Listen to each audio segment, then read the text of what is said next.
નમસ્તે વિદ્યાર્થી મિત્રો, ધોરણ 9 ગણિત ચેપ્ટર નંબર 1 સંખ્યા પદ્ધતિ આ બીજો ભાગ છે। પહેલો ભાગ ઓલરેડી અપલોડ કરી દીધો છે। સ્વાધ્યાય 1.1 એના પહેલા 3 પ્રશ્નો આપણે જોયા હતા કે શૂન્યની સમય સંખ્યા કહેવાશે। હા વિદ્યાર્થી મિત્રો, કારણ કે આપણે શૂન્યના છેદમાં 1 લખી શકીએ તો જે પણ આપણે સંખ્યાને p/q ના સ્વરૂપમાં લખી શકીએ એને આપણે સમય સંખ્યા કહી શકીશું। એના પછી તમને કીધું હતું કે 3 અને 4 વચ્ચેની 6 સમય સંખ્યા લખો, તો અહીંયા તમે સ્ક્રીનશોટ લઈ લેજો અથવા વિદ્યાર્થી મિત્રો આ વિડિયો જોયા પછી ભાગ 1 તમે જોઈ લેજો। આજનો વિડિયો ખૂબ જ જરૂરી છે કારણ કે તમારી એકમ કસોટીમાં અને વિદ્યાર્થી મિત્રો પ્રથમ પરીક્ષામાં આનામાંથી 100% પૂછાશે। તમે આનો સરસ મજાનો સ્ક્રીનશોટ લઈ લેજો।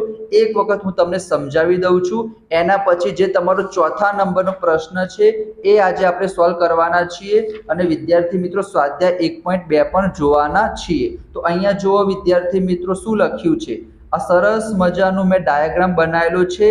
n એટલે શું કહેવાય? નેચરલ નંબર એટલે કે પ્રાકૃતિક સંખ્યાઓ। તો પ્રાકૃતિક સંખ્યાઓ હશે વિદ્યાર્થી મિત્રો 1 થી ચાલુ થશે, 1 2 3 અને અનંત સુધી જશે, બરાબર। એના પછી વિદ્યાર્થી મિત્રો પૂર્ણ સંખ્યા ક્યાંથી ચાલુ થશે? શૂન્ય એટલે કે 0 થી ચાલુ થશે। તો પ્રાકૃતિક સંખ્યા અને પૂર્ણ સંખ્યામાં એકમાત્ર ડિફરન્સ એટલો જ છે કે પ્રાકૃતિક સંખ્યા 1 થી ચાલુ થશે, પૂર્ણ સંખ્યા 0 થી ચાલુ થશે। એના પછી પૂર્ણાંક, બરાબર, એને આપણે કેપિટલ Z વડે દર્શાવીશું, પૂર્ણ સંખ્યાને આપણે કેપિટલ W હોલ નંબર વડે દર્શાવીશું અને પ્રાકૃતિક સંખ્યા એટલે કે કેપિટલ N નેચરલ નંબર। પૂર્ણાંક સંખ્યામાં વિદ્યાર્થી મિત્રો 0 પણ આવશે, 1 2 3 4 એને ધન પૂર્ણાંક કહીશું અને -1 -2 એને આપણે ઋણ પૂર્ણાંક કહીશું। એના પછી સમય સંખ્યા જેને તમે p/q ના સ્વરૂપમાં દર્શાવી શકશો અને અસમય સંખ્યા એને તમે p/q ના સ્વરૂપમાં નહીં દર્શાવી શકો। અને રિયલ નંબર એટલે કે વાસ્તવિક સંખ્યાઓ, એમાં બધી જ સંખ્યાઓ આવી જશે।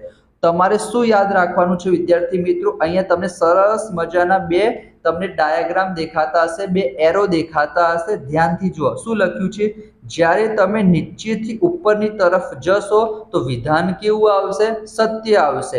એટલે કે પ્રાકૃતિક સંખ્યાને પૂર્ણ સંખ્યા કહી શકાય, પૂર્ણ સંખ્યાને પૂર્ણાંક સંખ્યા કહી શકાય, પૂર્ણાંક સંખ્યાને સમય સંખ્યા કહી શકાય, સમય સંખ્યાને વાસ્તવિક સંખ્યા કહી શકાય, પ્રાકૃતિક સંખ્યાને પૂર્ણાંક કહી શકાય, પ્રાકૃતિકને સમય કહી શકાય, પ્રાકૃતિકને વાસ્તવિક કહી શકાય। તો જ્યારે પણ વિદ્યાર્થી મિત્રો આપણે નીચેથી ઉપરની તરફ જઈશું ત્યારે વિધાન કેવું આવશે? સત્ય આવશે। અને જ્યારે આપણે ઉપરથી નીચે તરફ આવીશું તો વિધાન કેવું આવશે? અસત્ય। હું તમને એમ કહું કે દરેક પૂર્ણાંક એ પૂર્ણ સંખ્યા છે તો વિધાન અસત્ય આવશે, કારણ કે આપણે પૂર્ણાંકથી પૂર્ણ તરફ જઈ રહ્યા છીએ, ઉપરથી નીચે તરફ જઈ રહ્યા છીએ। તો આટલું જ તમારે બે જ લાઈન યાદ રાખવાની છે। જ્યારે પણ તમે ઉપરથી નીચે તરફ આવશો તો અસત્ય અને નીચેથી ઉપર તરફ જશો તો સત્ય, બરાબર। હવે હું તમને ચલો આન્સર તમને કરાવું જેથી તમને ખૂબ જ મજા આવશે। અહીંયા જો વિદ્યાર્થી મિત્રો શું લખેલું છે, વિધાનો સત્ય છે કે અસત્ય? આ તમારું સ્વાધ્યાય 1.1 નો ચોથા નંબરનો પ્રશ્ન છે। દરેક પ્રાકૃતિક સંખ્યા એ પૂર્ણ સંખ્યા છે। તો સૌથી પહેલા શું લખેલું છે વિદ્યાર્થી મિત્રો? અહીંયા પ્રાકૃતિક લખેલું છે અને એના પછી પૂર્ણ લખેલું છે। એનો મતલબ કે પ્રાકૃતિક થી આપણે પૂર્ણ તરફ જવાનું છે। તો આપણે ડાયાગ્રામ જોઈએ તો પ્રાકૃતિક થી પૂર્ણ તરફ જવાનું છે, પ્રાકૃતિક થી પૂર્ણ એટલે કે આપણે નીચેથી ક્યાં જવાનું છે? ઉપર જવાનું છે। તો નીચેથી ઉપર જઈશું તો શું આવશે વિદ્યાર્થી મિત્રો? સત્ય આવશે। તો આનો જવાબ શું આવશે? આ વિધાન કેવું છે? સત્ય છે, બરાબર। તમારે આ રીતના યાદ રાખવાનું છે। બાકી અસલી લોજિક શું થશે? દરેક પ્રાકૃતિક સંખ્યાને પૂર્ણ સંખ્યા કહી શકીશું, કારણ કે પ્રાકૃતિક સંખ્યામાં વિદ્યાર્થી મિત્રો જે પ્રાકૃતિક સંખ્યા છે ને એ પૂર્ણ સંખ્યામાં આવી જશે, પણ પૂર્ણ સંખ્યાને આપણે પ્રાકૃતિક સંખ્યા ના કહી શકીએ કારણ કે પૂર્ણ સંખ્યામાં 0 આવશે, બરાબર। ચલો બીજા નંબરનો પ્રશ્ન છે કે દરેક પૂર્ણાંક એ પૂર્ણ સંખ્યા છે। તો અહીંયા પૂર્ણાંક લખેલું છે અને અહીંયા પૂર્ણ લખેલું છે। તો આપણે પૂર્ણાંકથી પૂર્ણ તરફ જવાનું છે। તો અહીંયા આપણે પૂર્ણાંક ક્યાં લખેલું છે? અહીંયા લખેલું છે અને પૂર્ણ અહીંયા લખેલું છે।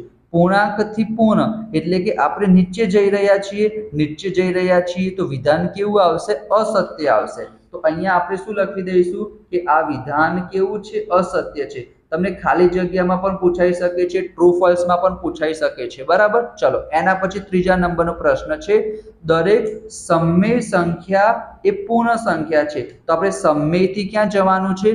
પૂર્ણ તરફ જવાનું છે. તો સમમેય ક્યાં છે વિદ્યાર્થી મિત્રો? અહીંયા સમમેય છે અને અહીંયા પૂર્ણાંક છે. એનો મતલબ કે ઉપરથી નીચે તરફ જવાનું છે. તો વિધાન કેવું આવશે? અસત્ય આવશે. તો આનો જવાબ પણ શું આવશે વિદ્યાર્થી મિત્રો? અસત્ય. કેટલું સરસ મજાની ટ્રીક છે ને. જો તમે આટલું જ યાદ રાખશો કે ઉપર જઈશું તો સત્ય આવશે અને નીચે ઉતરીશું તો અસત્ય આવશે, તો એટલીસ્ટ તમારા 1-2 માર્ક્સ કવર થઈ જશે. જો તમને આ ટ્રીક પસંદ આવી હોય તો વિડીયોને લાઈક કરી દેજો. આપણે ગણિત સિવાય વિજ્ઞાન છે, અંગ્રેજી છે, એનું ગ્રામર છે, બધી જ વસ્તુ આપણે સરળતાથી સમજાવવાના છીએ. પહેલો ભાગ ના જોયો હોય તો પણ જોઈ લેજો વિદ્યાર્થી મિત્રો. ઘણા જ ભાગ આવશે, આ ચેપ્ટરના છે, બીજા બધા ચેપ્ટરના છે, બરાબર. ચલો આ તમને પતી ગયું. એના પછી જે તમારું સ્વાધ્યાય 1.2 છે વિદ્યાર્થી મિત્રો, એનો જે ક્વેશ્ચન નંબર 1 છે, શું કીધું મેં?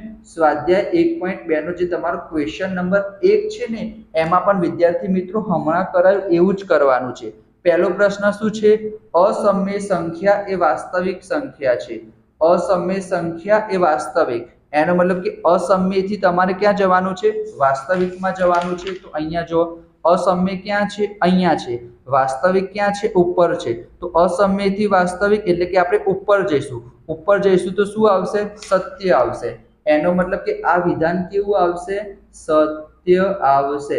એના પછી બીજા નંબરનું હું તમને શીખવાડું છું. પહેલા ત્રીજા નંબરનું જોઈ લો કે દરેક વાસ્તવિક સંખ્યા એ અસમય સંખ્યા છે. તો વાસ્તવિકથી આપણે ક્યાં જવાનું છે? અસમયમાં જવાનું છે. તો વાસ્તવિકથી અસમય એટલે કે ઉપરથી આપણે નીચે ઉતરીશું. ઉપરથી નીચે ઉતરીશું તો જવાબ શું આવશે? અસત્ય આવશે, બરાબર. તો ત્રીજાનો જવાબ શું આવશે વિદ્યાર્થી મિત્રો? અસત્ય છે, બરાબર. ચલો એના પછી જે તમારું બીજા નંબરનો ક્વેશ્ચન છે, એમાં તમને શું કીધું છે કે સંખ્યા રેખા પર, આ સંખ્યા રેખા કહેવાય. આ શું છે વિદ્યાર્થી મિત્રો? 0 છે. 0 ની જમણી બાજુ કયા પૂર્ણાંક આવશે? ધન પૂર્ણાંક આવશે.